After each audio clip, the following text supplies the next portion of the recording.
De ta volonté, et rien ne peut n'y résister au Seigneur. Tout dépend de ta volonté, et rien ne peut lui résister au Seigneur. Seigneur, c'est toi qui as fait le ciel et la terre, et les merveilleux qui contiennent.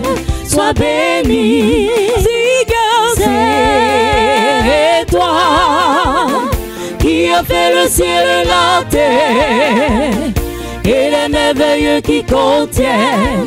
Sois béni, c'est toi qui as fait le ciel et la terre, et les merveilleux qui contiennent.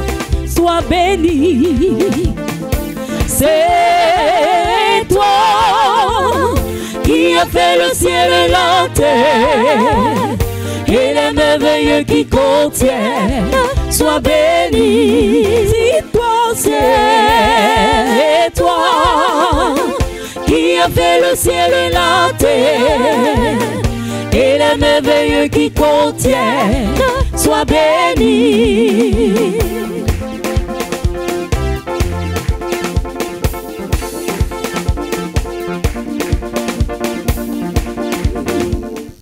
Au nom du Père, et du Fils, et du Saint-Esprit,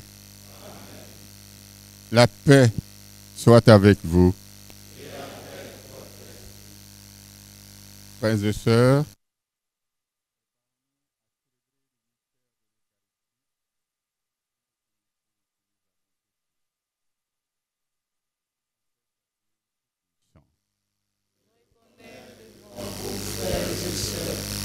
que j'ai péché en pensée, en parole, par action et par omission. Oui, j'ai vraiment péché. C'est pourquoi je supplie la bienheureuse Vierge Marie, les anges et tous les saints, et vous aussi, frères et sœurs, de prier pour moi, le Seigneur notre Dieu. que Dieu Tout-Puissant nous fasse miséricorde, qui nous pardonne nos péchés et nous conduise à la vie éternelle. Amen.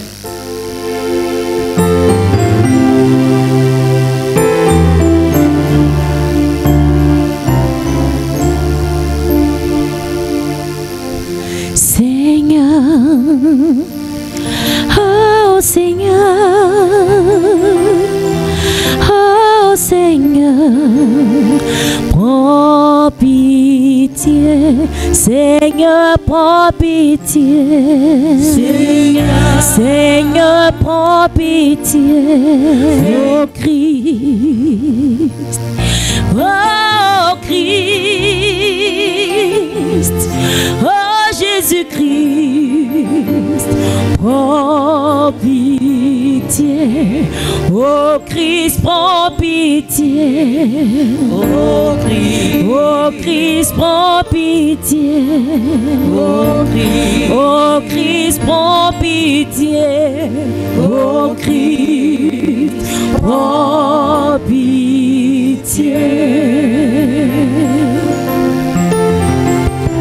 Seigneur, oh Seigneur, oh Seigneur, prends pitié, Seigneur, prends pitié, Seigneur, Seigneur, prends pitié, Seigneur, Seigneur, prends pitié, Seigneur, prends pitié.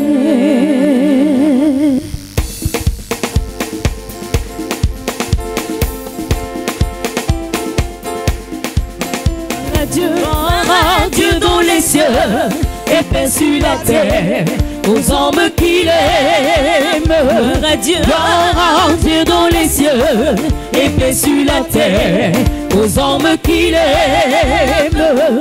Nous te louons Seigneur, nous te bénissons et nous t'adorons. Nous te glorifions, nous te rendons grâce pour ton immense gloire. Seigneur, Dieu roi du ciel, Dieu le Père Tout-Puissant, Seigneur, Fils unique, Jésus-Christ, le Sauveur. Gloire à Dieu dans les cieux et paix sur la terre aux hommes qu'il aime. Gloire à Dieu dans les cieux et paix sur la terre aux hommes qu'il aime. Seigneur Dieu, amour de Dieu, le Fils du Père, toi qui enlèves les péchés du monde, prends pitié de nous. Toi qui enlèves les péchés du monde, reçois notre prière. Toi qui es assis à la droite du Père, prends pitié de nous. Gloire à Dieu dans les cieux et paix sur la terre aux hommes qu'il aime. Gloire à Dieu dans les cieux et paix sur la terre aux hommes qu'il aime. Par toi seul est Saint, toi seul est Seigneur, toi seul est le Très-Haut. Jésus-Christ avec l'Esprit Saint, pour la gloire du Père. Amen. Amen. Gloire à Dieu dans les cieux et paix sur la terre aux hommes qu'il aime. Gloire à Dieu dans les cieux et paix sur la terre aux hommes qu'il aime.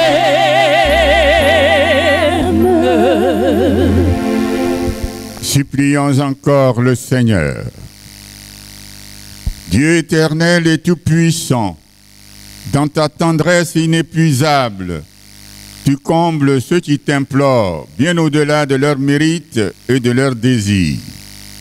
Répands sur nous ce matin ta miséricorde, en délivrant notre conscience de ce qui l'inquiète et en donnant plus que nous nous ont demandé. Par Jésus-Christ, ton Fils, notre Seigneur, qui vit et règne avec toi dans l'unité du Saint-Esprit, Dieu, pour les siècles des siècles. Première lecture du livre de Genèse, chapitre 2, les versets 18 à 24. Le Seigneur Dieu dit, « Il n'est pas bon que l'homme soit seul.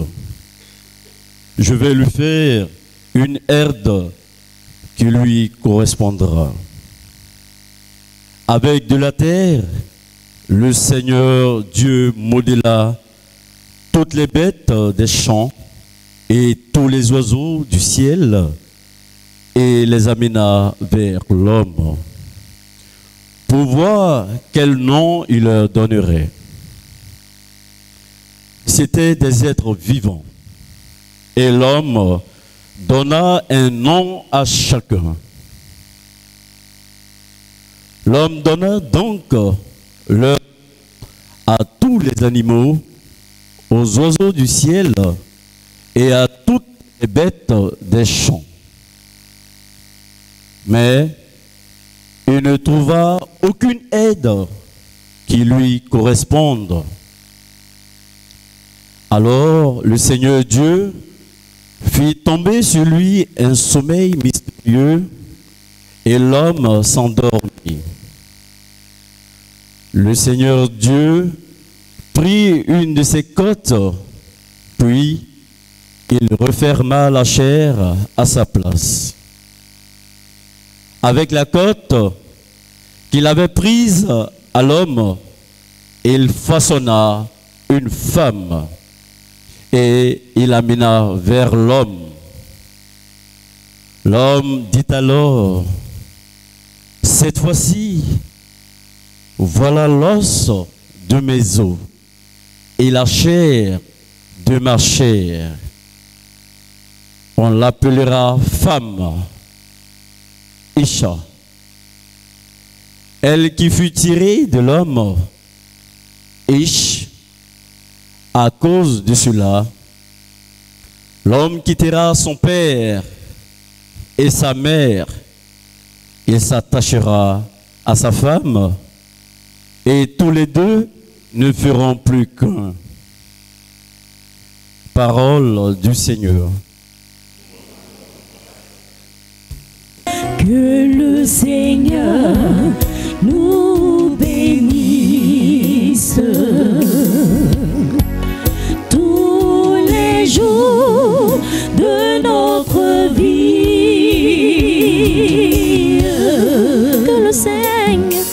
Que le Seigneur nous bénisse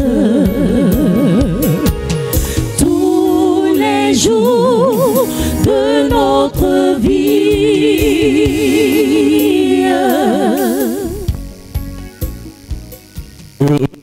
Heureux ceux qui craignent le Seigneur et marchent selon ses voies. Tu te nourriras du travail de tes mains. Heureux es-tu d'avoir le bonheur. Que le Seigneur nous bénisse tous les jours de notre vie.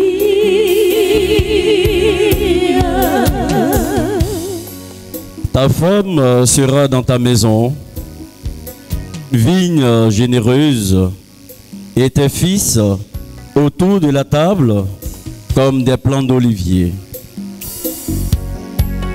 Que le Seigneur nous bénisse tous les jours de notre vie.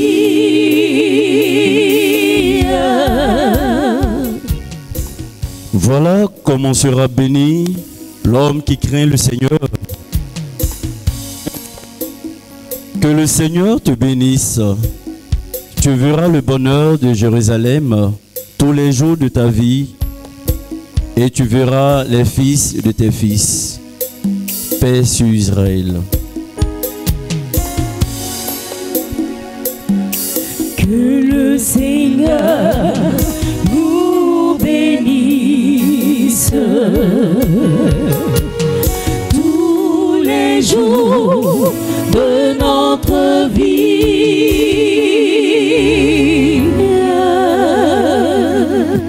Frère, Jésus qui a été abaissé un peu au-dessous des anges, nous le voyons couronné de gloire et d'honneur à cause de sa passion et de sa mort. Si donc il a fait l'expérience de la mort, c'est par grâce de Dieu au profit de tous. Celui qui existe, celui pour qui et par qui tout existe, voulait conduire une multitude de fils jusqu'à la gloire. C'est pourquoi il convenait qu'il mène à sa perfection par des souffrances celui qui est à l'origine de leur salut. Car celui qui sanctifie et ceux qui sont sanctifiés doivent tous avoir même origine. Pour cette raison, Jésus n'a pas honte de les appeler ses frères. Parole du Seigneur. Que le Seigneur nous bénisse jours de notre vie.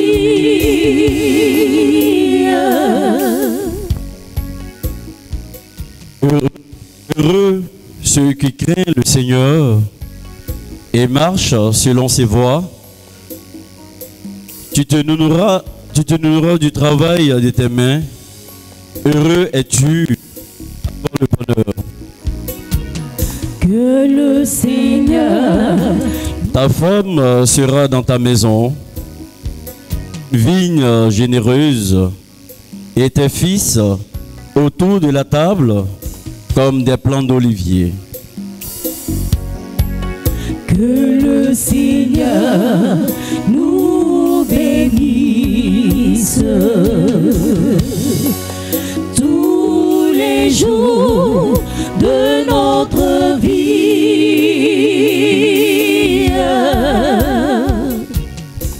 Voilà comment sera béni l'homme qui craint le Seigneur.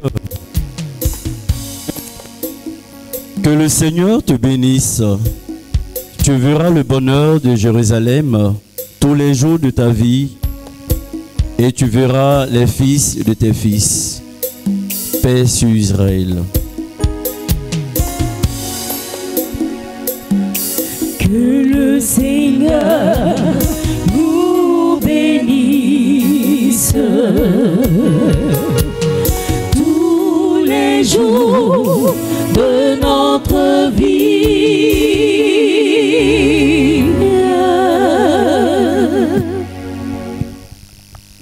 Frères, Jésus qui a été abaissé un peu au-dessous des anges, nous le voyons couronné de gloire et d'honneur à cause de sa passion et de sa mort. Si donc il a fait l'expérience de la mort, c'est par grâce de Dieu au profit de tous. Celui qui existe, celui pour qui et par qui tout existe, voulait conduire une multitude de fils jusqu'à la gloire. C'est pourquoi il convenait qu'il mène à sa perfection par des souffrances celui qui est à l'origine de leur salut. Car celui qui sanctifie et ceux qui sont sanctifiés doivent tous avoir même origine. Pour cette raison, Jésus n'a pas honte de les appeler ses frères. Parole du Seigneur.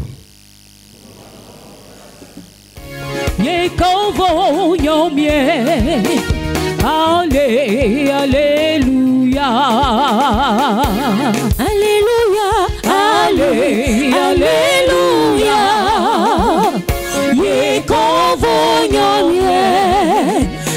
Alléluia. Si nous nous aimons les uns les autres, Dieu demeure en nous. Et en nous, son amour atteint la perfection.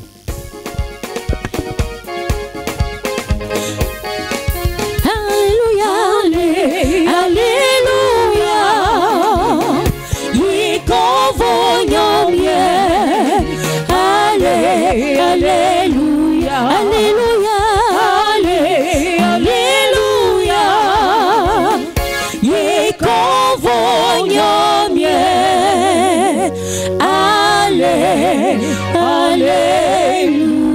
Alléluia. Évangile de Jésus-Christ selon saint Marc.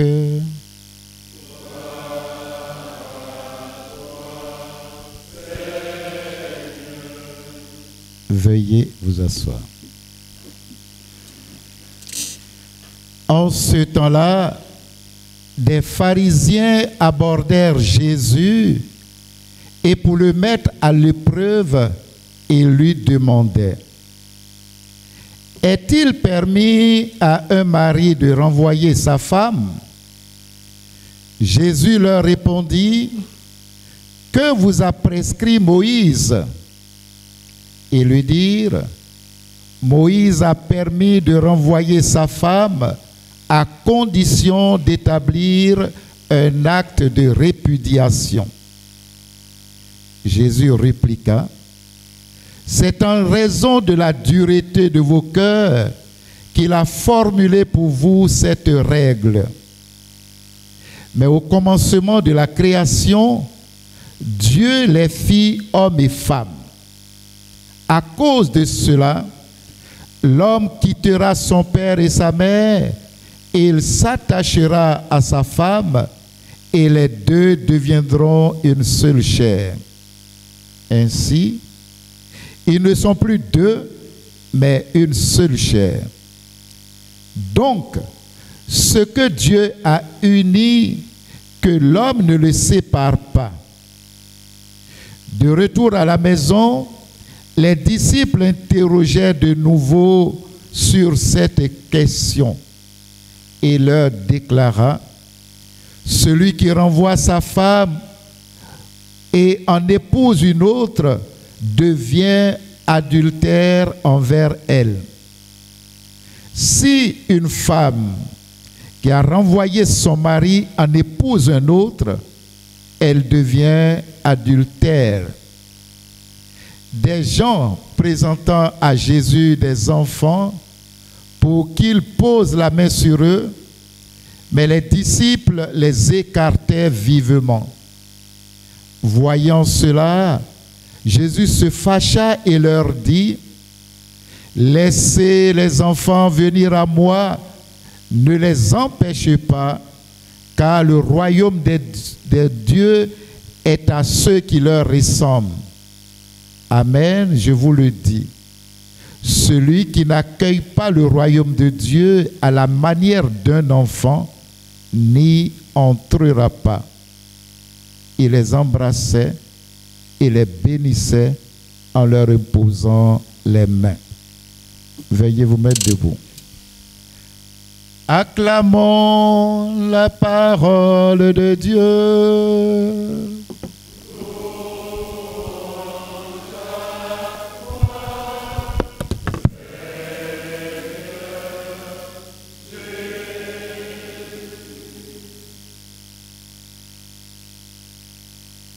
Excellence, Révérend Père, chers frères et sœurs, l'occasion m'est donnée ce matin pour d'abord bénir le nom du Seigneur, rendre grâce à Dieu pour ce temps qu'il nous a accordé au cours de cette session de rentrée pour réfléchir et bien réfléchir sur le laïcat et surtout prendre des engagements pour l'édification de notre Église. Je voudrais saisir l'occasion pour d'abord dire merci à son Excellence, notre Papa, qui nous a accueillis ici, chez lui, à Abengourou, dans ce centre dédié à la Sainte Famille. Oui, famille, c'est de cela qu'il s'agit aujourd'hui. Chers frères et sœurs,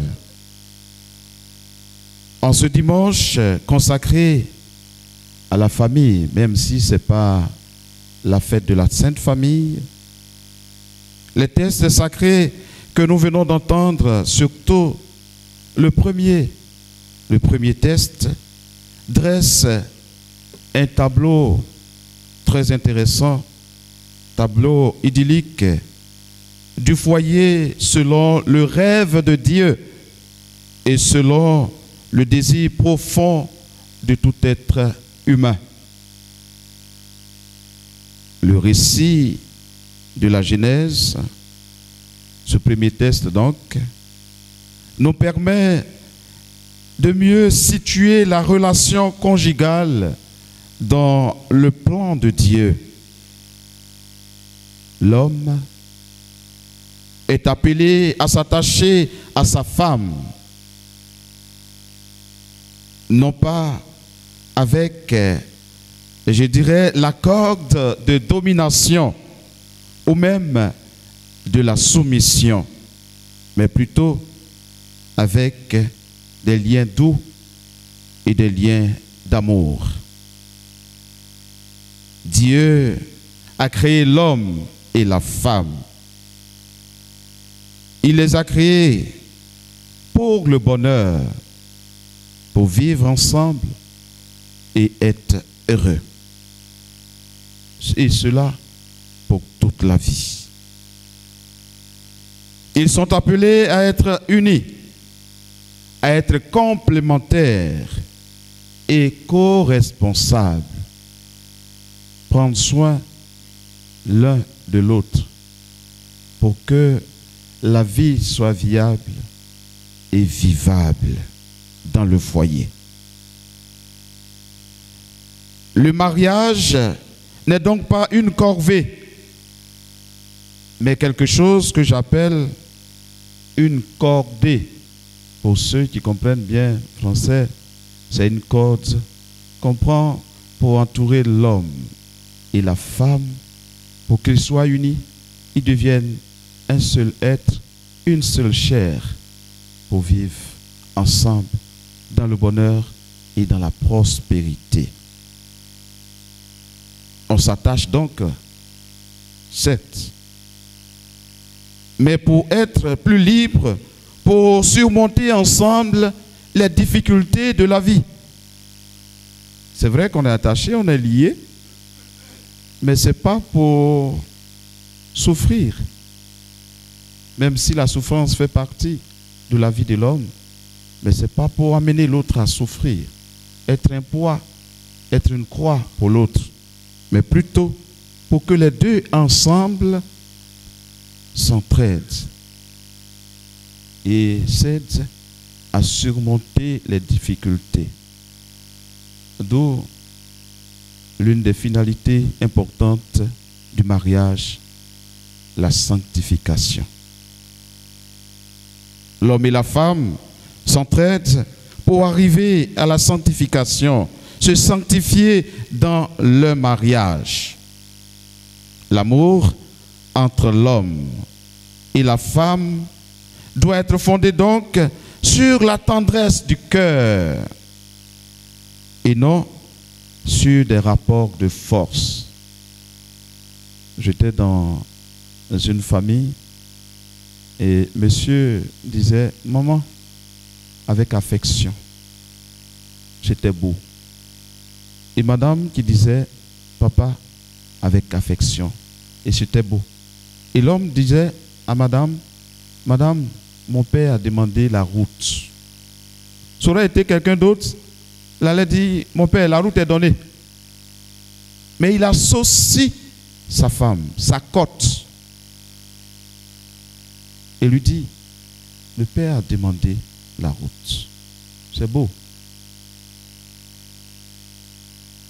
L'amour est fondé donc sur, que dis-je, le mariage est fondé sur la tendresse du cœur et non sur des rapports de force. Et toi, souvent c'est comme ça qu'on appelle la femme. Et toi. Non, elle n'est pas un objet. C'est ton épouse. Elle fait partie de toi et tu fais partie d'elle. Au temps de Jésus, la belle unité voulue par Dieu pour le couple, de temps en temps, a commencé à se dégrader. Et cela, même au temps de Moïse, comme l'a dit la première lecture.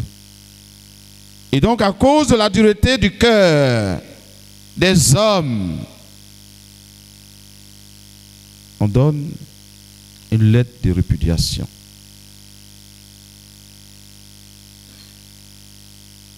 petit à petit, ce que Dieu a créé de beau, de bon et de bien commence à être dénaturé.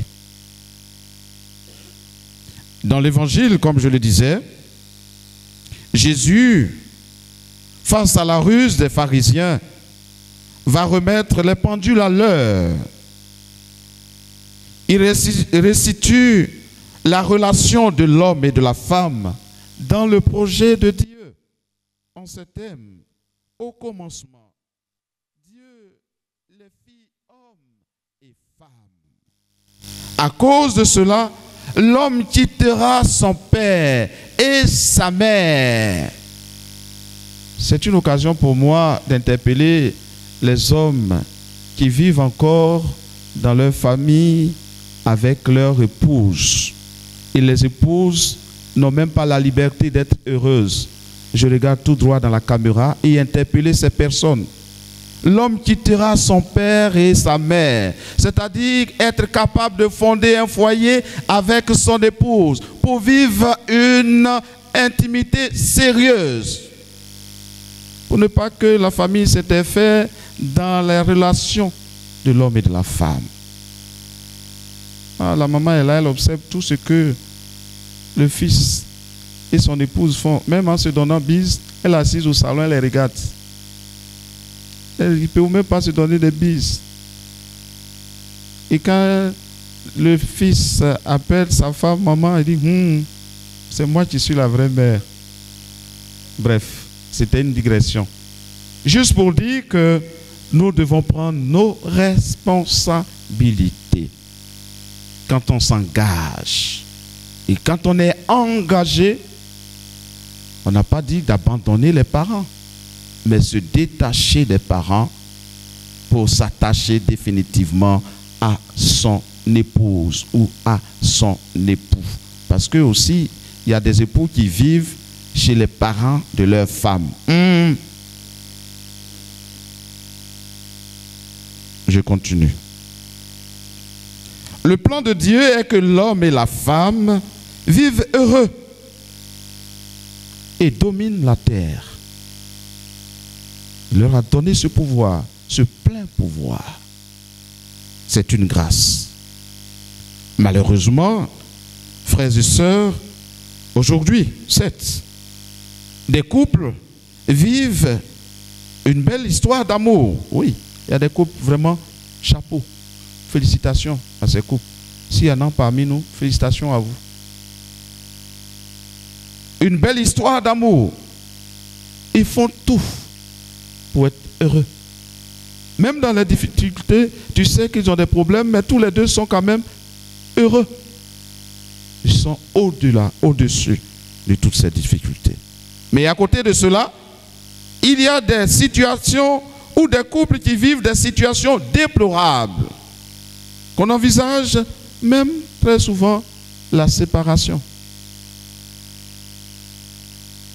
Au séminaire, notre professeur de droit nous disait,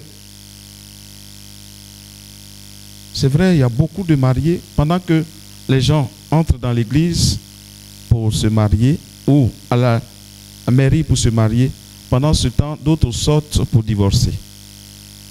On a rigolé, mais c'est sérieux, hein? Au cours de la semaine avant de venir ici, j'étais à la justice, mais j'ai vu une file de personnes. Et j'ai demandé au magistrat, mais qu'y a-t-il? Il dit, mon père, tout cela, ils sont en train de chercher à divorcer. Aïe, qui vous a obligé à vous marier? C'est vous-même. Et maintenant, le mariage est devenu une mode. On ne prend plus l'échange de consentement au sérieux. Pendant la messe même, il y a sifflet. On prend des sifflets. Frère, frère, et puis tout le monde ovationne. Et donc, si les époux n'ont pas conscience de ce à quoi ils s'engagent, comment est-ce qu'ils peuvent prendre au sérieux ce don de Dieu, cette grâce de Dieu, cette bénédiction du Seigneur? Bien se préparer en vue du mariage et prendre conscience de cet engagement dans le mariage. Donc il arrive souvent qu'on dise, on s'en va, on divorce. J'ai ma propre nièce. Avant de se marier, on lui a dit, garçon sur Facebook là, fais attention. Elle dit, laissez-moi, vous êtes jaloux parce que moi je veux marier mon Canadien, vous ne voulez pas. Elle dit, bon, va-t'en. Mais j'étais au Canada, quand j'ai vu ma nièce, j'ai dit, mais ma soeur et ma fille, tu es esclave. Elle n'est pas heureuse. Bref. Il arrive souvent que la femme ou l'homme ne soit pas considéré à sa juste valeur. Alors que le voisin, il est là, il dit, si moi je pouvais avoir cette femme-là, ou bien cet homme-là, ça allait être bien. La femme se bat, elle se saigne, elle va au marché, elle fait tout pour donner de l'argent au foyer, nourrir la famille, le foyer. Mais l'homme ne reconnaît pas sa valeur. Ça coûte quoi de dire, ah chérie, aujourd'hui là tu es bien habillée, félicitations. Ça coûte quoi? Mais des gens qui sont un peu, excusez-moi du terme, un peu avares. Bref. Ça ne fonctionne pas. Et souvent, ça ne fonctionne vraiment pas. L'on constate que la famille moderne est bousculée par l'augmentation des divorces. Le nombre croissant de couples concubins. Et quand c'est comme ça, les jeunes qui sont là disent, ça là, me mettre dedans là, ça sera difficile, hein. Si ils voient que les témoins là, ou les aînés là, ont ces soucis là, moi je vais me mettre dedans, à Toumbré. Souvent même tu dis ça. Courage. Parce que depuis longtemps, tu n'arrives pas au mariage. Peut-être que c'est ce qui te fait peur. Vas-y, vas-y, je t'encourage à Toumbré. Voilà, on t'attend. Tu es un chef. Voilà. Donc il y a beaucoup de concubins. La faiblesse même de la natalité, parce que là, on se dit, mais on va faire des enfants, on est liés. Si après je ne la marie pas, je fais comment? Ou même la multiplication des familles dites recomposées. Oui, beaucoup de familles dites recomposées. Et souvent, ce sont les enfants qui en souffrent. Frères et sœurs, Saint Jean-Paul II disait, je cite, « Le mariage est un chemin d'avenir qui fait de la famille un lieu de construction pour chacun des membres qui la composent. » Il poursuit en disant, « La famille est le lieu où l'on vit l'amour au quotidien, où l'on échappe à la solitude, où l'on apprend à partager, où l'on peut s'épanouir pleinement et faire fructifier les dons. » Oui, normalement, dans le foyer, on doit être épanoui. Mais souvent, quand tu arrives, bon, on n'a pas le courage d'aller regarder les chambres conjugales, mais quand tu regardes, il y a 2 trous dans le matelas. Tu comprends tout de suite que les deux ne s'entendent pas. Parce que monsieur dort de son côté, sur son bras, et madame dort de son côté, sur son bras. À force de dormir, chacun de son côté, ça a creusé 2 trous dans le matelas.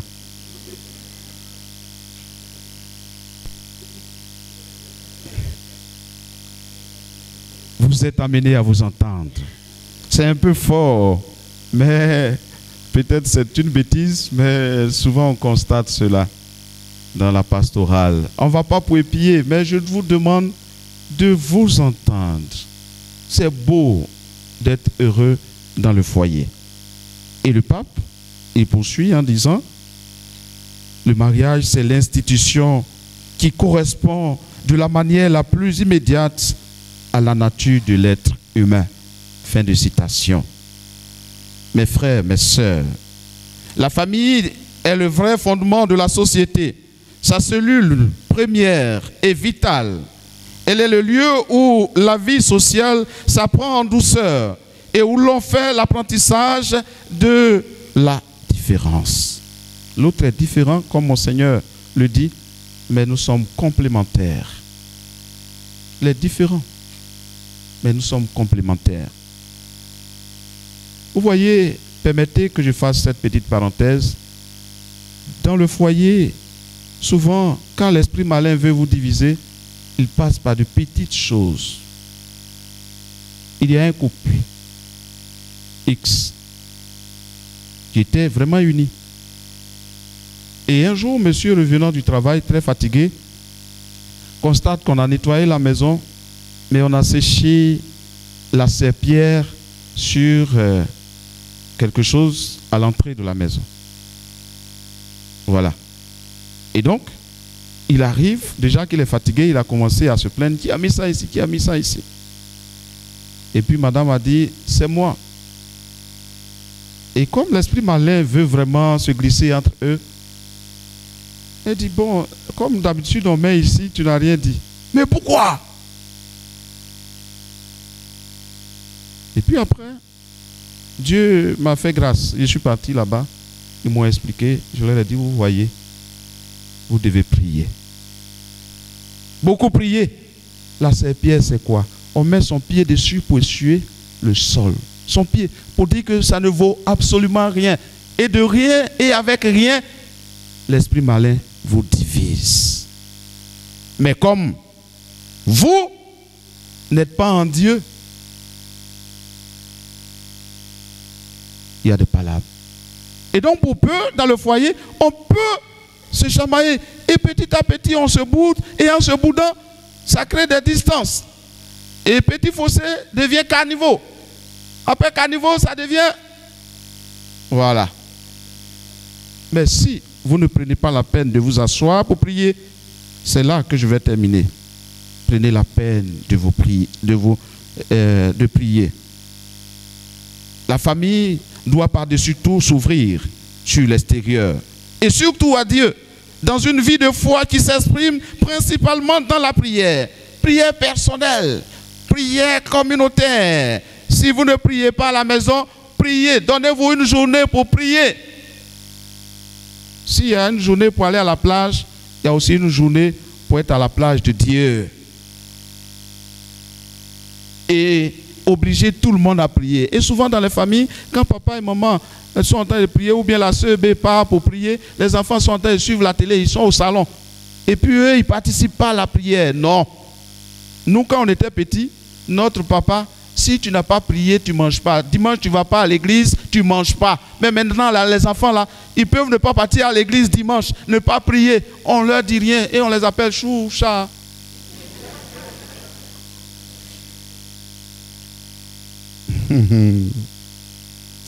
La prière rend solidaire.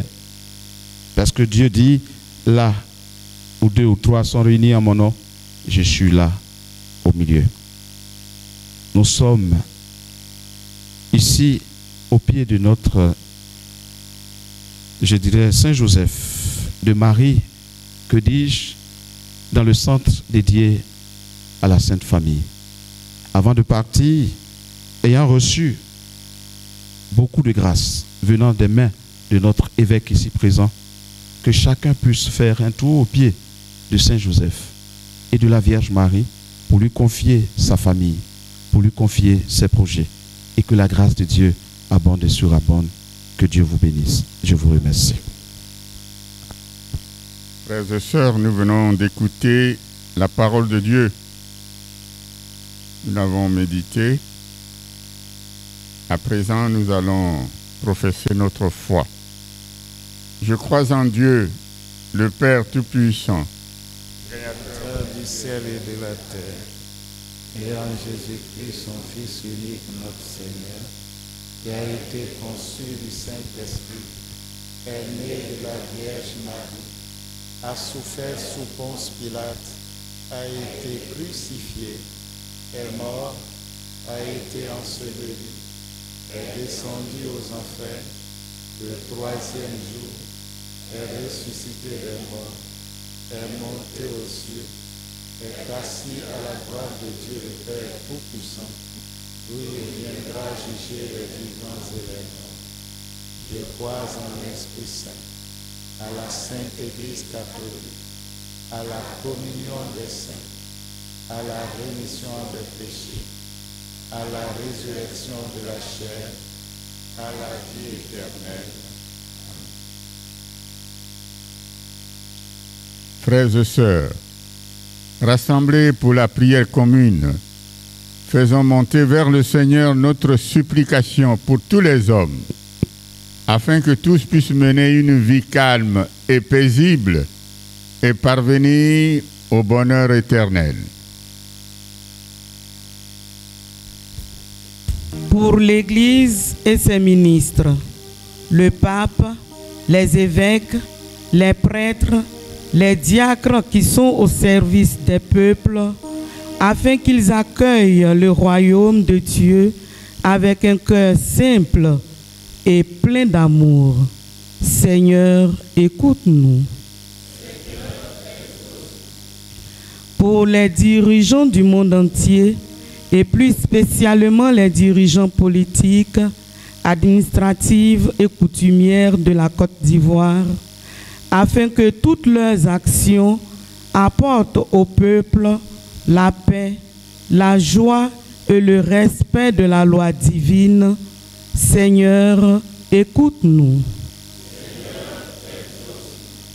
Pour tous ceux qui souffrent moralement et physiquement, afin que l'amour et la générosité des uns et des autres leur apportent le réconfort et le bonheur. Seigneur, écoute-nous.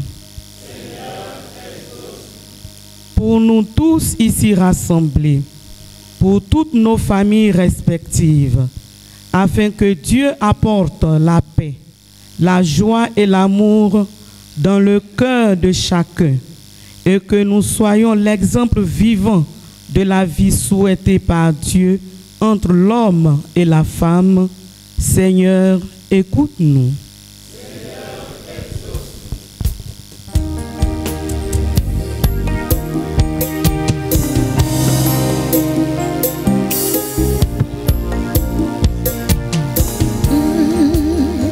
Jésus l'est.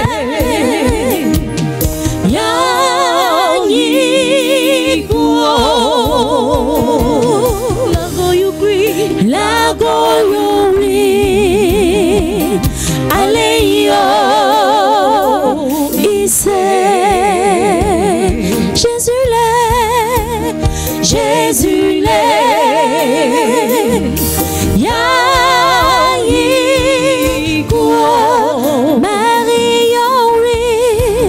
Marie oui, Alléluia,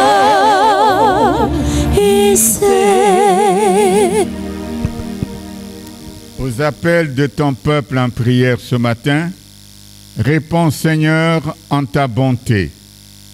Donne à chacun la claire vision de ce qu'il doit faire et la force de l'accomplir. Par le Christ, notre Seigneur.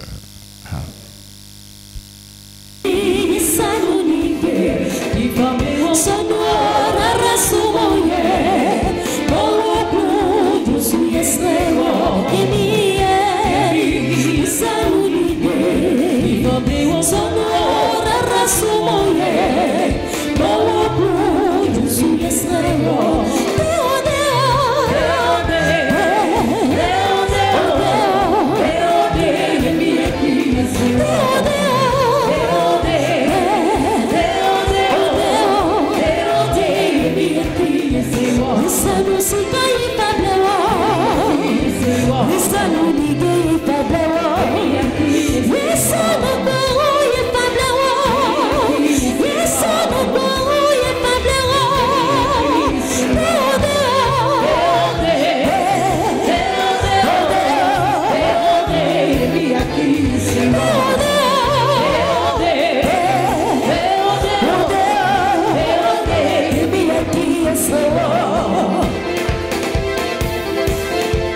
faible.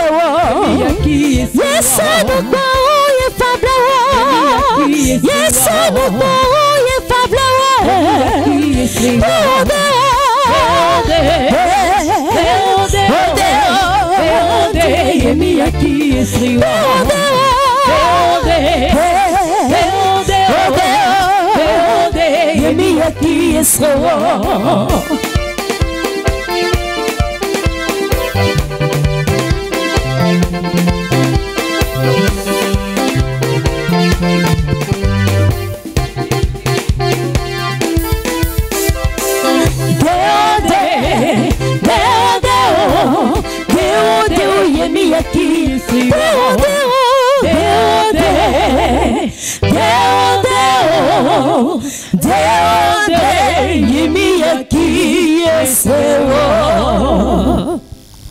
Prions ensemble, mode d'offrir le sacrifice de toute l'Église.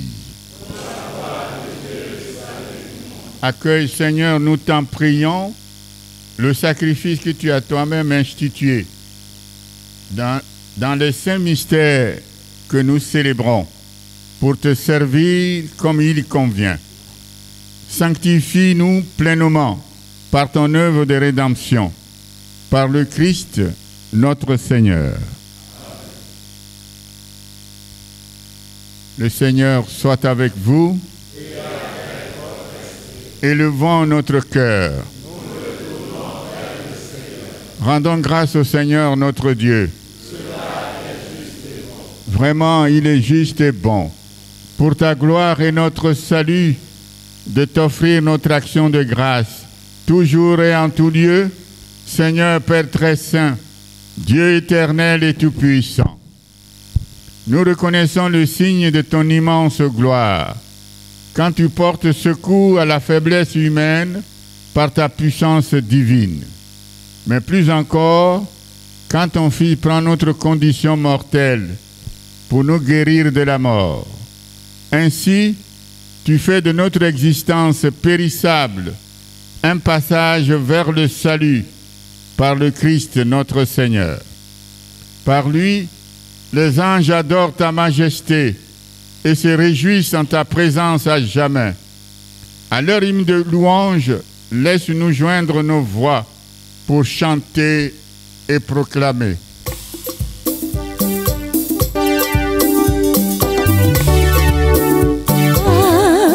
Ça, c'est le signe, Dieu de l'univers, c'est le signe. C'est le signe, Dieu de l'univers. Le ciel et la terre sont remplis de ta gloire, sont remplis de ta gloire, sont remplis de ta gloire.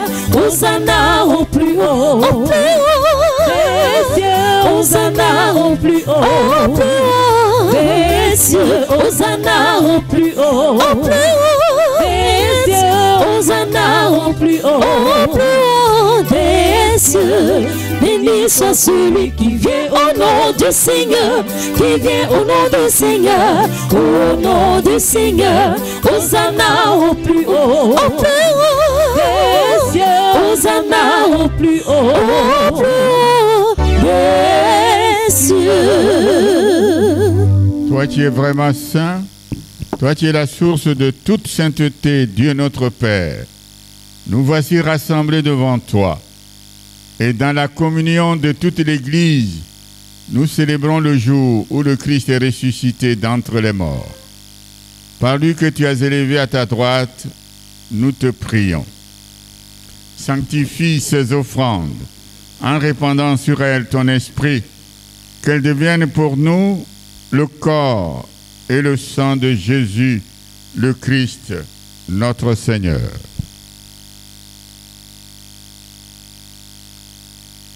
Au moment d'être livré et d'entrer librement dans sa passion, il prit le pain, il rendit grâce, il le rompit et le donna à ses disciples en disant: Prenez et mangez-en tous, ceci est mon corps, livré pour vous.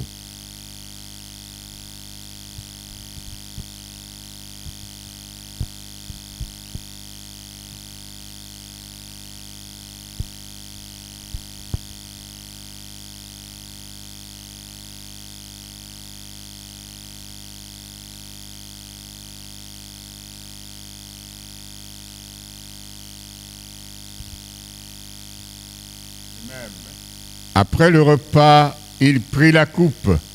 De nouveau, il rendit grâce et la donna à ses disciples en disant: Prenez et buvez-en tous, car ceci est la coupe de mon sang, le sang de l'alliance nouvelle et éternelle, qui sera versé pour vous et pour la multitude en rémission des péchés. Vous ferez cela en mémoire de moi.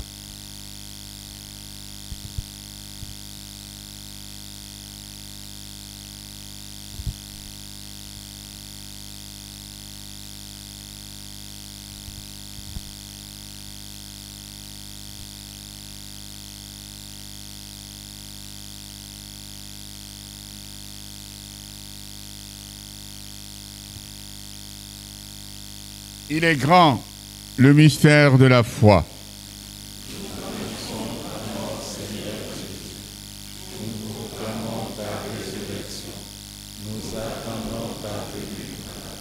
En faisant ainsi mémoire de la mort et de la résurrection de ton Fils, nous t'offrons, Seigneur, le pain de la vie et la coupe du salut. Et nous te rendons grâce, car tu nous as estimés dignes de nous tenir devant toi pour te servir. Humblement, nous te demandons qu'en ayant part au corps et au sang du Christ, nous soyons rassemblés par l'Esprit Saint en un seul corps.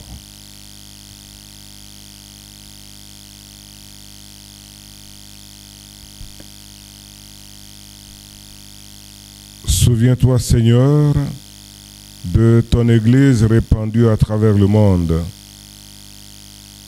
Fais-la grandir dans ta charité, en union avec notre pape François, notre évêque Boniface et tous les évêques, les prêtres et les diacres.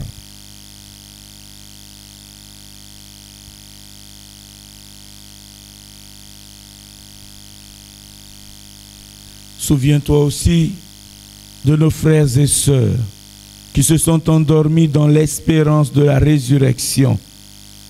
Et souviens-toi dans ta miséricorde de tous les défunts.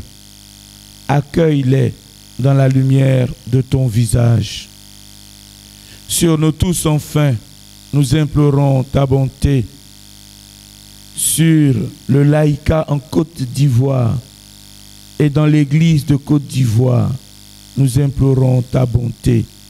Permets qu'avec la Vierge Marie, la bienheureuse Mère de Dieu, avec Saint Joseph son époux, les apôtres et tous les saints qui nous ont fait la joie, qui ont fait ta joie au long des âges, nous ayons part à la vie éternelle et que nous chantions ta louange et ta gloire par ton Fils Jésus le Christ.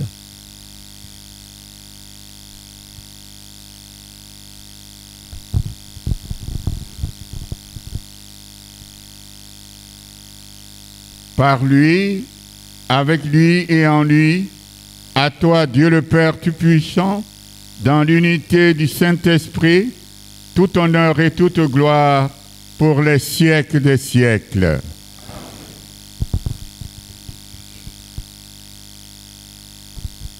Comme nous l'avons appris du Sauveur, et selon son commandement, nous osons dire ensemble: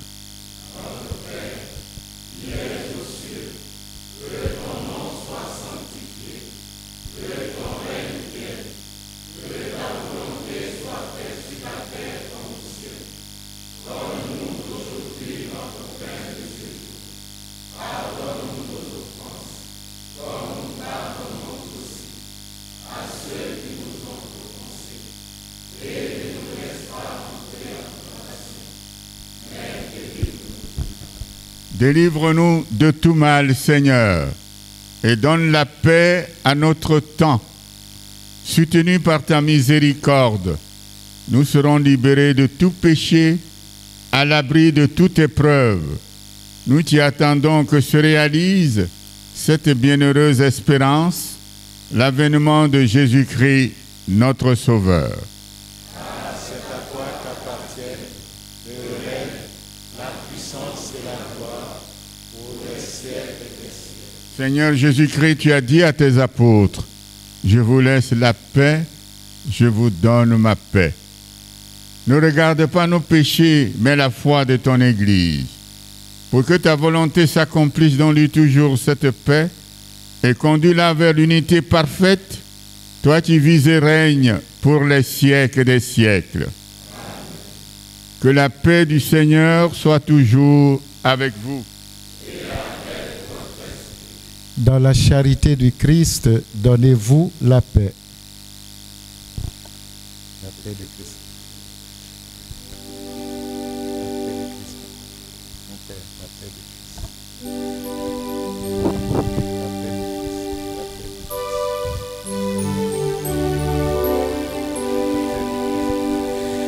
Agneau de Dieu, qui enlève les péchés du monde, de nous. Agneau de Dieu, qui enlève les péchés du monde.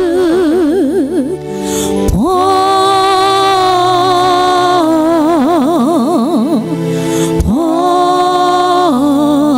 pitié de nous.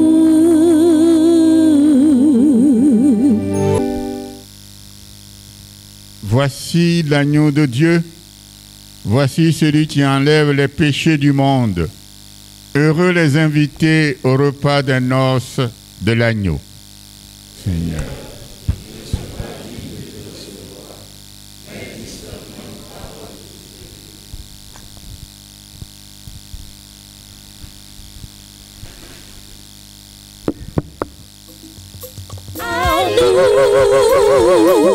Dieu, pour nous c'est fait connaissant, pour habiter en nous. Oh, quel beau mystère! Oh, quel beau mystère! Amour merveilleux! Amour merveilleux! C'est le Créateur! Qui s'unit à sa créature! Oh, quel beau mystère! Oh, quel beau mystère! Amour merveilleux! C'est le Créateur! Qui s'unit à sa créature. Qu'ai-je fait pour mériter que Dieu vienne jusqu'à moi? Lui, le souverain créateur, et moi, pauvre créature. Qu'ai-je fait pour mériter que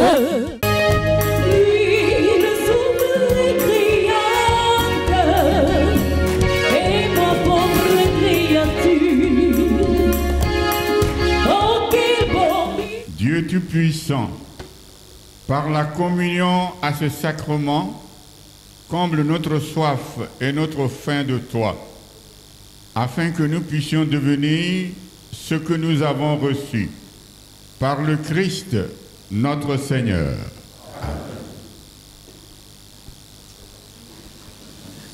Nous aurons des allocutions. Maintenant, j'appelle M.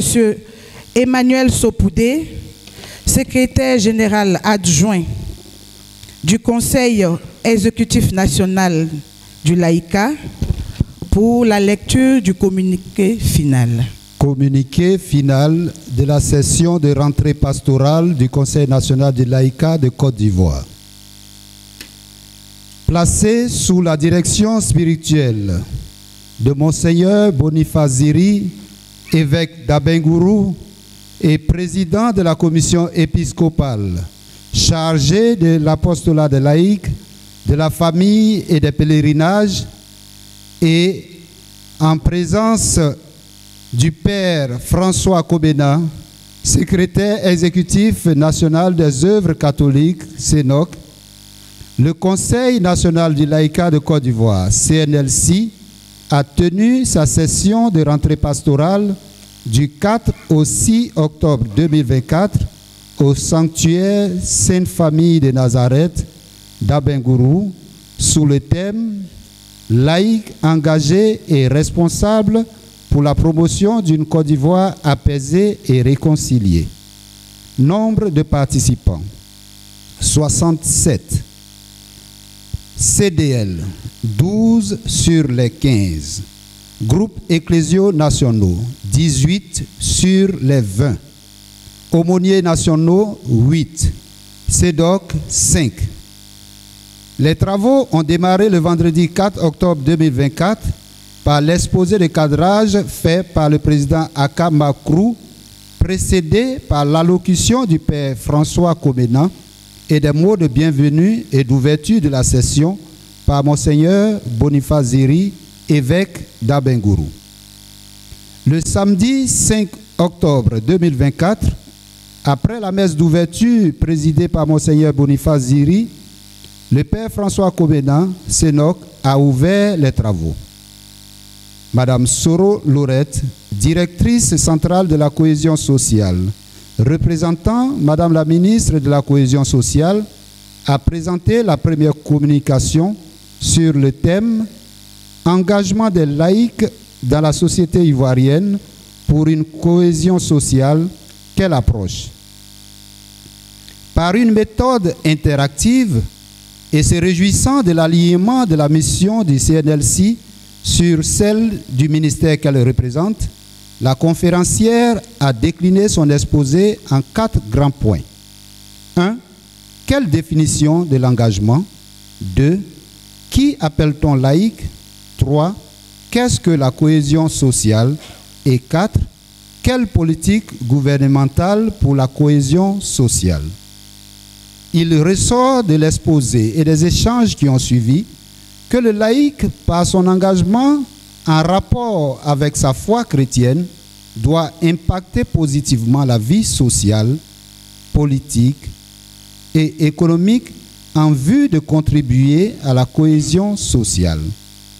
Par la mise en œuvre d'une politique d'inclusion sociale, le gouvernement doit favoriser l'unité nationale nécessaire au développement de la Côte d'Ivoire. Prenant la parole en guise d'intermède entre les deux communications au programme, le Sénoc a invité tous les laïcs à prendre leur part de responsabilité sous la direction de notre évêque aumônier par la formation afin d'avoir un impact positif sur tous les aspects de la vie sociale, politique et économique.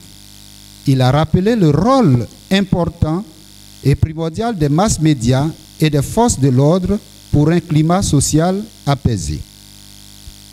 La deuxième communication a été présentée par Monseigneur Boniface Ziri sur le thème central « Laïcs, engagés et responsables pour la promotion d'une Côte d'Ivoire apaisée et réconciliée ». Selon lui, la personne humaine est sacrée et doit être au centre de toute politique de développement. Elle doit prendre toute sa place et sa responsabilité dans la recherche de l'unité nationale, dans la diversité des charismes. La formation doit nous conduire à une culture de paix dans la vérité et la justice. Il a insisté sur la formation intellectuelle et spirituelle qui doit nous transformer afin d'être sel de la terre et lumière du monde et nous aider à aller au-delà des individualités pour œuvrer au bien-être de tous afin d'illuminer notre milieu social. Il a souhaité qu'au sortir de cette session, les participants soient des hommes transfigurés pour la propagation de l'Évangile, le rayonnement de l'Église catholique et contribuer ainsi à la promotion d'une Côte d'Ivoire apaisée et réconciliée. Il a enfin exhorté les chrétiens à s'inscrire sur les listes électorales et, si possible, à être des observateurs des prochaines élections. Prenant la parole à la suite de l'évêque, le président du CNLC a remercié l'évêque, le Sénoc, les aumôniers nationaux et l'ensemble des participants pour leur présence massive et de qualité. Le président du CNLC a pris l'engagement au nom de tous les laïcs de contribuer à la pacification de la Côte d'Ivoire. L'après-midi a été consacré à la présentation d'un logiciel de communication par un fidèle catholique. La tenue d'une assemblée générale extraordinaire pour l'amendement d'un article des statuts du CNLC. La présentation des programmes d'activité annuels des CDL et des groupes ecclésiaux nationaux.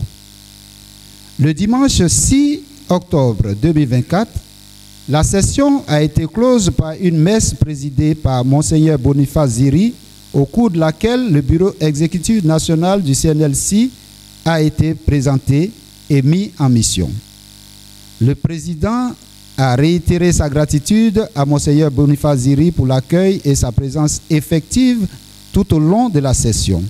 Il adresse également sa reconnaissance au CENOC pour sa proximité constante et aux différents aumôniers nationaux et CEDOC pour leur disponibilité. Enfin, il remercie l'ensemble des CDL et des groupes ecclésiaux nationaux pour leur fidélité à leur engagement. Fait à Abengourou le 5 octobre 2024 pour le bureau exécutif national du CNLC, le secrétariat général. Je vous remercie.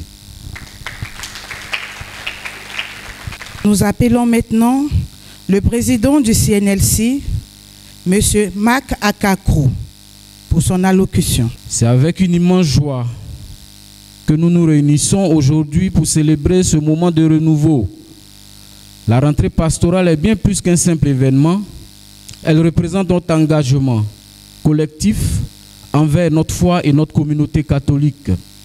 Comme le dit le psaume, « Oh, qu'il est bon, qu'il est doux pour des frères d'être ensemble. » Le Concile Vatican II nous rappelle que tous les laïcs ont la responsabilité de travailler à la réalisation du dessein divin. Chacun d'entre nous doit prendre sa place dans l'Église et dans le monde, contribuant ainsi à son développement. Les défis contemporains sont nombreux et il est crucial que nous ne restions pas passifs face aux cris de détresse qui nous entourent. Je vous exhorte, chers frères et sœurs, à ne pas vous contenter d'être des chrétiens du dimanche. Votre vie chrétienne doit être nourrie par une participation active au sacrement, notamment l'Eucharistie et le sacrement de réconciliation, qui sont essentiels pour notre croissance spirituelle. Nous sommes donc appelés à vivre notre foi en communauté. L'Église n'est pas seulement un lieu de culte, mais un espace où nous pouvons nous soutenir mutuellement dans notre cheminement spirituel. Engagez-vous donc dans les œuvres et mouvements qui sollicitent vos talents et votre énergie.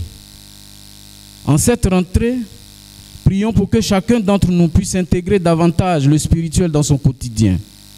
Que notre Église devienne un lieu où se forge une véritable communauté de saints, engagés dans leur foi et leur société. Soyons des témoins vivants de l'amour du Christ, prêts à répondre aux défis qui se présentent à nous. Que Dieu bénisse chacun d'entre vous dans cette nouvelle année pastorale.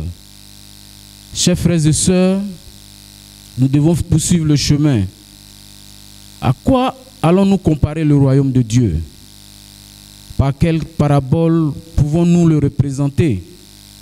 Marc chapitre 4, verset 30. La parole du Seigneur précède toute parole de l'Église. Les paroles des disciples, même celles d'un synode, ne sont qu'un écho de ce qu'il dit lui-même. Pour annoncer le royaume, Jésus a choisi de parler en parabole. Il a trouvé dans les expériences fondamentales de la vie humaine, dans les signes de la nature, dans les gestes du travail, dans les faits de la vie chrétienne quotidienne, les images pour révéler le mystère de Dieu. Il nous dit ainsi que le royaume nous dépasse, mais qu'il ne nous est pas étranger. Ou bien nous le voyons dans les réalités du monde, de notre société, ou bien nous ne le verrons jamais. Jésus a vu dans le grain tombé en terre la représentation de son destin. Un rien, destiné apparemment à pourrir, mais finalement habité par un dynamisme de vie inexorable, imprévisible, pascal. Un dynamisme appelé à donner la vie, à devenir pain pour la multitude. Aujourd'hui, dans une culture de lutte pour la suprématie et d'obsession pour la visibilité, l'Église est appelée à répéter les paroles de Jésus et à les faire revivre dans toutes leurs forces. À quoi allons-nous comparer le royaume de Dieu? Par quelle parabole pouvons-nous le représenter? Cette demande du Seigneur éclaire le travail qui nous attend. Il ne s'agit pas de nous disperser sur de nombreux fronts dans une logique d'efficacité et de procédure. Il s'agit plutôt de recueillir parmi les nombreuses paroles et propositions ce qui apparaît comme une graine, mais pleine d'avenir, et d'imaginer comment la déposer dans la terre qui la fera mûrir pour la vie d'une multitude. Comment cela va-t-il se faire? Se demande Marie à Nazareth, Luc chapitre 1, verset 34. Après avoir écouté la parole, il n'y a qu'une seule réponse: demeurer à l'ombre de l'Esprit et se laisser envelopper par sa puissance. Soyons des témoins vivants de l'amour du Christ, prêts à répondre aux défis qui se présentent à nous. Que Dieu bénisse chacun d'entre vous dans cette nouvelle année pastorale. Je vous remercie.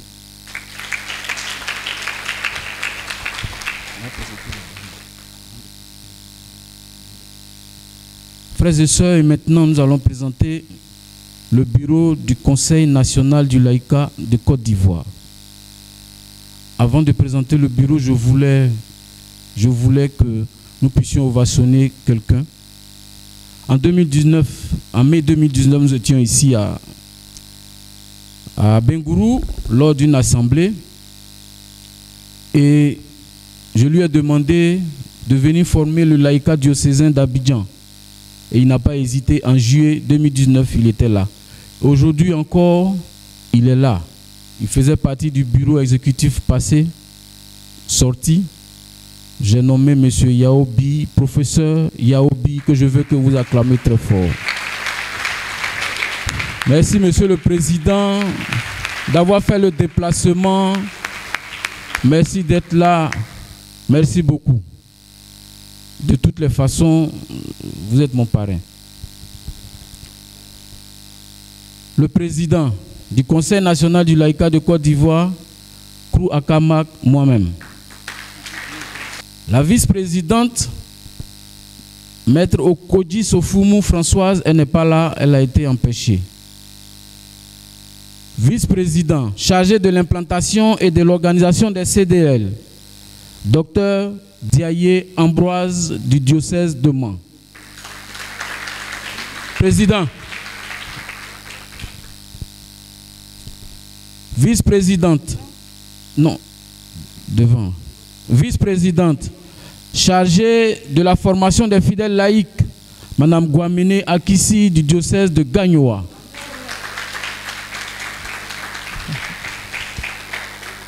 Secrétaire général, Monsieur Kabié Roland Katou du diocèse d'Abidjan. Secrétaire général adjoint, Monsieur Emmanuel Sopoudé du diocèse d'Abidjan. Secrétaire chargé de la veille et de l'éveil spirituel du Conseil national du laïcat, Monsieur Honoré Akbovi, le diacre Honoré Akbovi.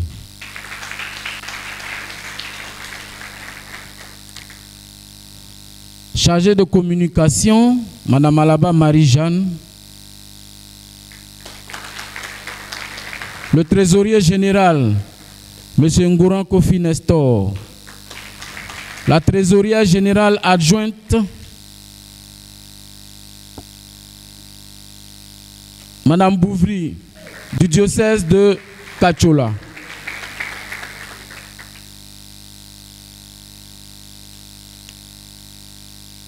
Le secrétaire général à l'organisation, M. Bonouman Stéphane, du diocèse de Yopougon. L'adjoint, c'est M. Fieni du diocèse de Agboville.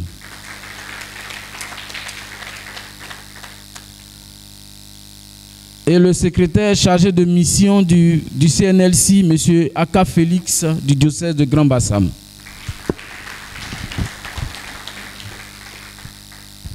Ça, c'est le bureau exécutif national du Conseil du laïcat de Côte d'Ivoire. Le secrétariat chargé des affaires juridiques, politiques, économiques et culturelles, M. Loba Martin, Association des cadres catholiques, qui s'est excusé. Bon. Le secrétaire chargé de la jeunesse, M. Joa Junior, du diocèse de Daloa, qui s'est excusé. Le secrétaire chargé de la promotion de la famille chrétienne, M. Elo Justin, des équipes enseignantes. Le secrétaire chargé de la vie spirituelle et de la formation permanente, M. Kakou Philippe, des Amis de Saint-Joseph. Le Kakou Hippolyte. Excusez-moi. Le secrétaire chargé de la promotion de la culture, de la paix, de la réconciliation et du dialogue interreligieux, M. Daniel Mbaya Christophe du mouvement apostolat de la Divine Miséricorde. Le secrétaire chargé de la coordination des CEB, des groupes mouvements, groupes de prière, associations de fidèles laïcs et de communautés nouvelles, M. Ango Roger du Renouveau charismatique catholique de Côte d'Ivoire. Le secrétaire chargé de la formation des fidèles laïcs et des moyens de communication, M. Begre Innocent de l'Association ivoirienne des journalistes et communicateurs catholiques. Et le dernier secrétariat, le secrétariat chargé de l'autonomisation, de la protection du patrimoine de l'Église et de l'insertion sociale, Mme Kwasi Olga des Amis du Très Saint Sacrement. Et le secrétariat chargé de la promotion de la femme, j'oubliais, de la promotion de la femme, c'est la responsable nationale de l'AFEC, Mme Jeannette Zabo. Madame Jeanne Zabo, voilà, chargée de la promotion de la femme dans l'Église catholique. Voici ainsi donné les noms et les attributions des membres du Conseil national du laïcat de Côte d'Ivoire.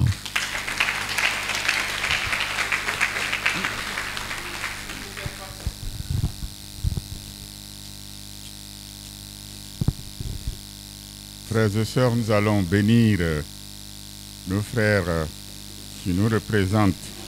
Que l'Esprit du Seigneur repose sur eux. À toi, Dieu, notre bénédiction et notre louange. Car dans le dessein ineffable de ta miséricorde, tu as envoyé ton Fils dans le monde pour libérer les hommes au prix de son sang, du péché qui les tenait captifs, et les combler des dons de l'Esprit Saint. Quand il eut vaincu la mort, avant de monter près de toi, Père, il a envoyé ses apôtres, au nom de son amour et de son pouvoir, annoncer à tous les peuples l'évangile de vie et plonger les croyants dans l'eau qui donne le salut. Nous t'en prions, Seigneur. Regarde tes serviteurs, que nous envoyons comme messagers de salut et de paix. Que ta main, Seigneur, dirige leurs pas. Que la puissance de ta grâce fortifie leur cœur, pour qu'ils ne soient pas accablés de fatigue. Que dans leurs paroles résonne la voix du Christ, pour que ceux qui les écouteront soient attirés à l'obéissance de l'Évangile. Répands en leur cœur ton Esprit Saint, pour qu'ils se fassent tout à tous et qu'ils attirent vers toi, Père, une multitude qui te louera sans fin dans ta sainte Église. Par Jésus, le Christ, notre Seigneur.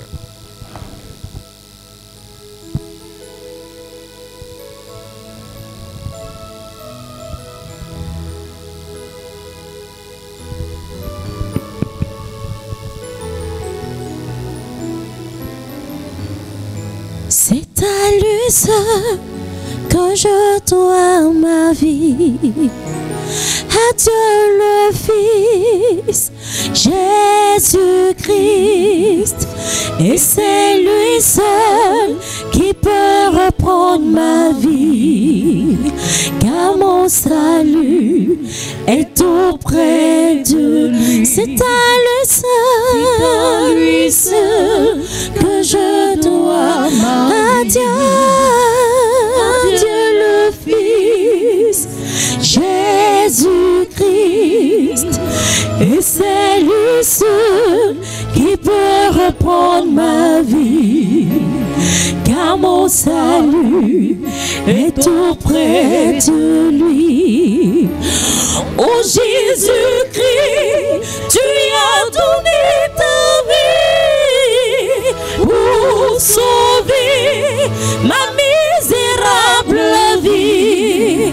C'est pourquoi je te dis merci pour le don de ta vie, signe d'un amour infini. La mer est remplie puis il pleut dessus. Je vais dire juste un petit mot. Vous êtes venus très nombreux. Nous sommes heureux. L'Esprit qui est descendu sur vous va faire de vous des envoyés du Christ auprès de vos frères et sœurs.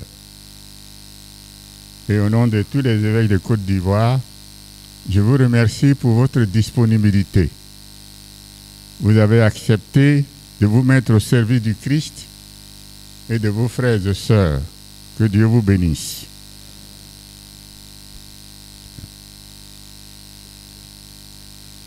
Je déclare donc ouverte l'année pastorale 2024-2025.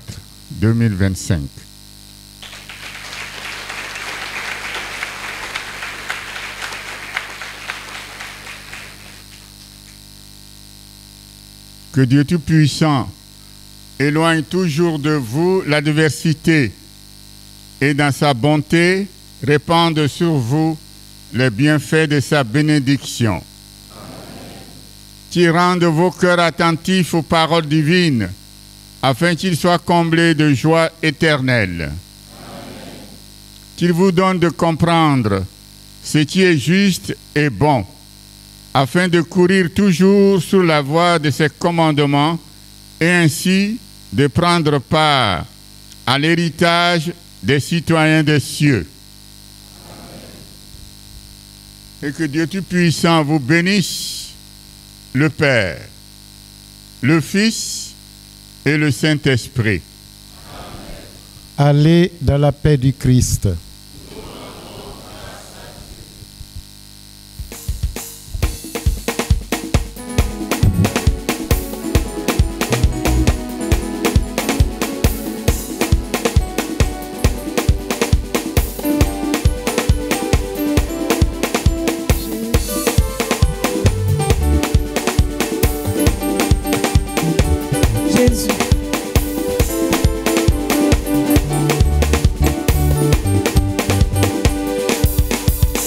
La moisson du Seigneur abonde, mais les ouvriers trop peu nombreux.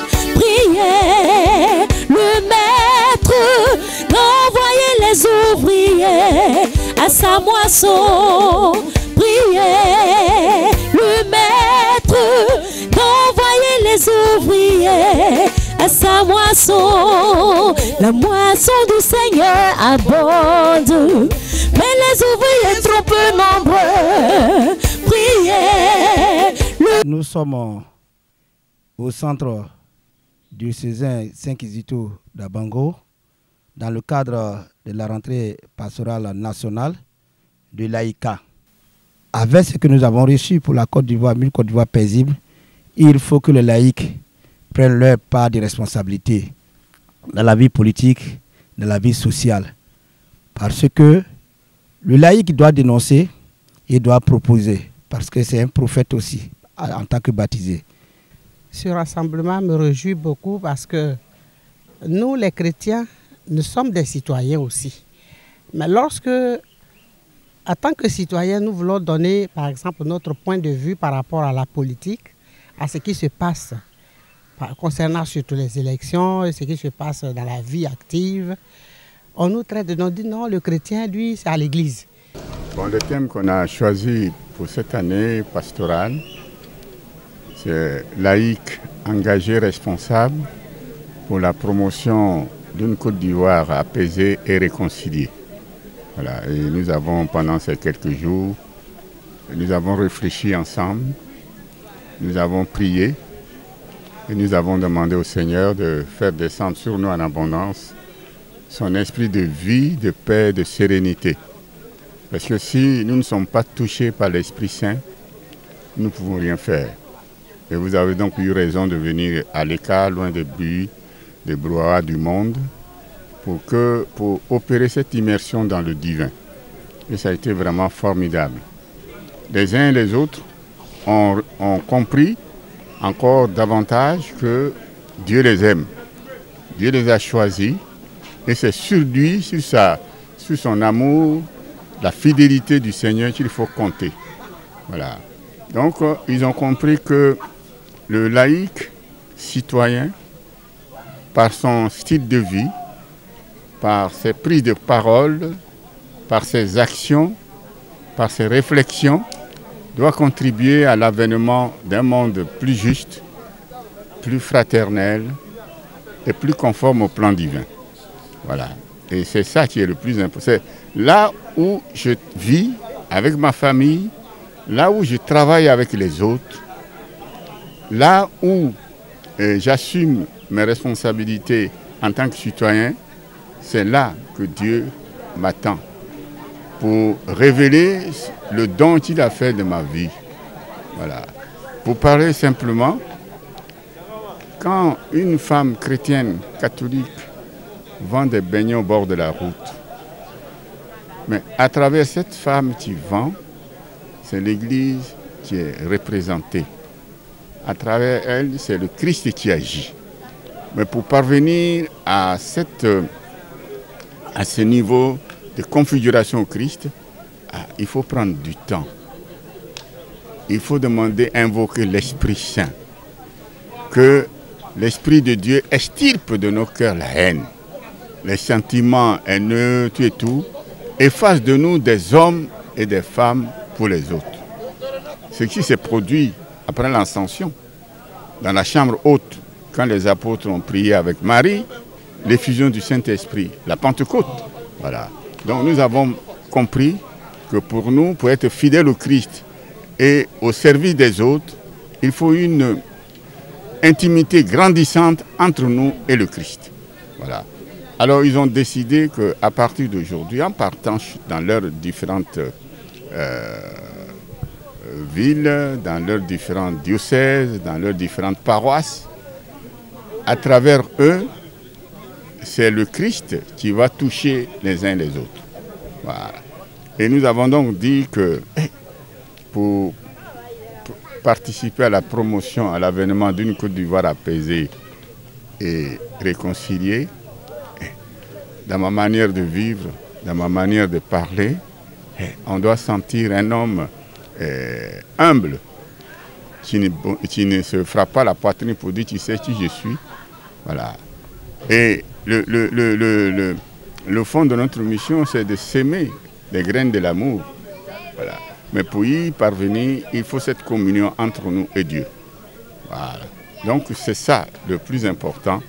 Et ils le savent que désormais, Jésus, ton pied, mon pied. Jésus, ton cœur, mon cœur. Voilà. Pour être libre de tout, pour être, je dirais, ne pas être asservi aux honneurs mondains, cela suppose que Dieu lui-même nous ait transformés. Voilà. Donc il faut cette union intime entre nous et Dieu. Il faut de façon permanente cette immersion dans le divin pour que nous soyons à la hauteur de la mission que le Seigneur nous confie. Alors je repars vraiment heureux parce qu'ils sont venus très nombreux.